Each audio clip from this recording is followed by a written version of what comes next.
வணக்கம் நண்பர்களே, எல்லாரும் எப்படி இருக்கீங்க? நல்லா இருக்கீங்களா? இந்த உலகத்தில் ஒரு சில பேருக்கு மட்டும் தன்னைத்தானே எப்போதும் குறை சொல்கிற பழக்கம் உண்டுங்க. ச்சே, அவளை பாரேன், எவ்வளோ ஸ்லிம்மாக அழகாக இருக்கா, நம்ம மட்டும் இப்படி குண்டா ஸ்ட்ரக்சரே இல்லாமல் ரொம்ப மோசமாக இருக்குமே அப்படின்னு நினைப்பாங்க. அதுவே ஸ்லிம்மாக இருந்தால், ச்சே, நாம தான் இப்படி குச்சி மாதிரி இருக்கும், இந்த பொண்ணை பாரு எவ்வளோ அழகாக ஹைட் அண்ட் வெயிட்டாக இருக்கா, சூப்பராக இருக்காளே அப்படின்னு நினைப்போம். இந்த மாதிரி அவங்க கலராக இருக்காங்க, நம்ம கருப்பாக இருக்கோம். அவங்க ஹைட்டாக இருக்காங்க, நம்ம ரொம்ப குட்டையாக இருக்கோம். இப்போ முடி எவ்வளோ அதிகமாக அழகாக இருக்குது, நமக்கு முடியே இல்லை. அப்படி இப்படின்னு சில பெண்களும் சரி ஆண்களும் சரி தன்னைத்தானே ரொம்ப சீப்பாக எடை போட்டு தனக்குள்ள ஒரு இம்பீரியாரிட்டி காம்ப்ளெக்ஸ் உருவாக்கிக்குவாங்க. அவங்களுக்கான ஒரு சின்ன குட்டி கதை தாங்க இது. ஒரு பெரிய அடர்ந்த காட்டில் அழகான மான் கூட்டம் இருந்துச்சான். எல்லா மான்களும் தனக்கான இறையை சாப்பிட்டு தண்ணீர் குடித்து சந்தோஷமாக வாழ்ந்து வந்துச்சான். அந்த கூட்டத்தில் இருக்கிற ஒரு மானுக்கு மட்டும் தன்னை பற்றிய சிந்தனைகள் அதிகமாக உண்டா. எப்போ பார்த்தாலும் மற்ற மான்களிடம் அவளை பாரு, அவனை பாரு, எவ்வளோ அழகாக இருக்காங்க, நாம் மட்டும் ஏன் இப்படி இருக்கோம், அதுவும் பாரு.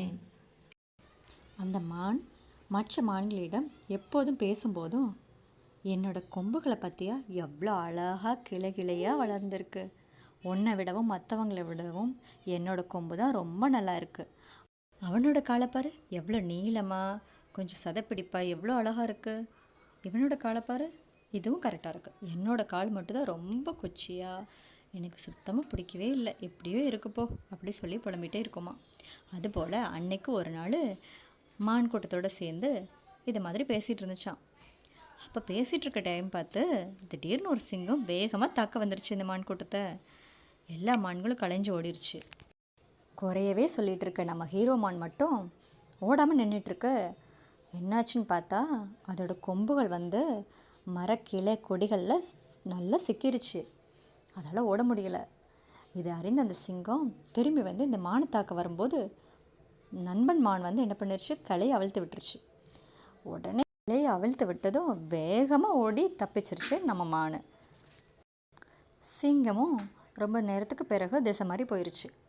அப்புறம் கொஞ்சம் நேரம் கழித்து எல்லா மான்களும் ஒரு இடத்துல சந்திச்சு தான். அப்போ நண்பன் மான் அந்த குறை சொல்கிற மான்கிட்ட சொன்னிச்சான், பார்த்தியா, நீ எப்போ பார்த்தாலும் அழகு அழகுன்னு சொல்கிற உன்னோட கிளை தான் இன்றைக்கி உன் உயிரை கொள்றதுக்கே காரணமாக அவன் பார்த்துருச்சு. ஆனால் நீ எப்போது குறை சொல்லிகிட்டு இருக்க உன்னோட குச்சி கால்களால் தான் நீ இன்றைக்கி தப்பிச்சு ஓடி உன் உயிரையே காப்பாற்றிக்கிட்ட. இனியாவது அடுத்தவங்களை பார்த்து உன்னை நீயே தரந்தாழ்த்தி குறை சொல்கிறத நிறுத்துப்பா அப்படின்னு சொன்னிச்சான். கடவுள் நம்மளை படைச்சதே ஒரு பெரிய கிஃப்ட். அதுலேயும் நம்ம உருவத்தையும் நம்ம உடம்பையும் அடுத்தவங்களோட கம்பேர் பண்ணி நமக்கு இது சரியில்லை, இது நல்லா இல்லை, இது பர்ஃபெக்டாக இல்லை அப்படின்னு சொல்லிட்டு தன்னைத்தானே குறை சொல்லிக்கிட்டு நம்ம அப்படி இருக்கோம் இப்படி இருக்கோன்னு சொல்கிறது ரொம்ப பெரிய தப்பு. நாம் மட்டும் ஏன் இப்படி இருக்கோம் அப்படின்னு யோசிக்கிறத விட்டுட்டு நாம் மட்டும்தான் இப்படி இருக்கோம் அப்படி யோசிங்க.